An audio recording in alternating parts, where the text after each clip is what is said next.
Hey everyone, thank you Sarah for your response today to, or not today, but a couple of days ago, to our group presentation. I just wanted to address some of your questions in terms of um, building the sense of self-efficacy, and leading towards consonance in order to help our teachers.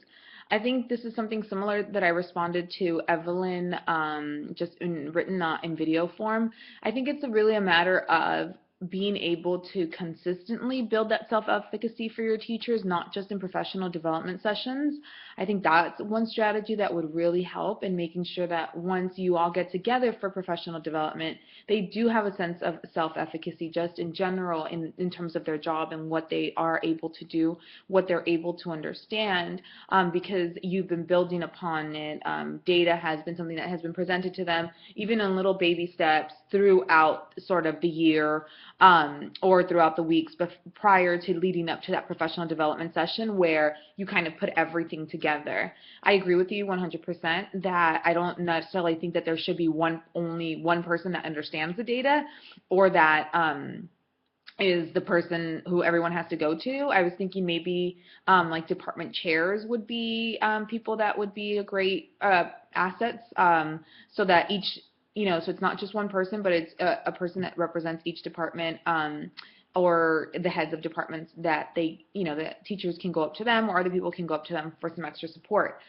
In our article also, it talked about creating teams for people, not only in that professional development workshop or session, but just sort of teams or collaborative teams that people can continue to work with as the year goes on. So maybe setting a standard: this is what we want you to be able to achieve, this is the data that needs to be understood, and this is also the data that needs to be implemented, and here is your team that you can work with. That way it's not just one person, and it also doesn't create a hierarchy of administrators understand it but teachers don't.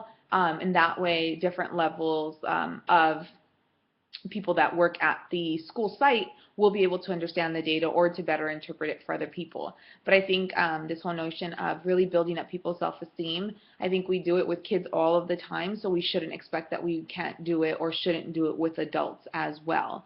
Also addressing in terms of your question of the quality of educational programs, I think that it's great. It's a great question. It's something great thing to address.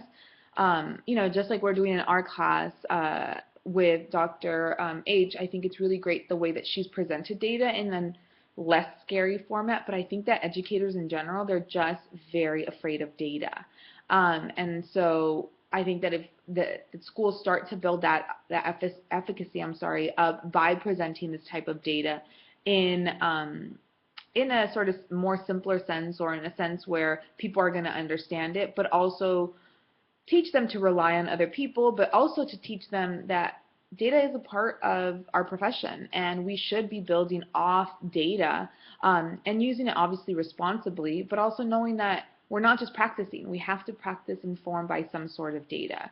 So I think it's a big matter of setting a standard, creating teams, or creating more support systems that are definitely not just that one person. There can be one person that just manages all of the data, which is fine, but definitely not who's going to be interpreting them, or the one go-to person.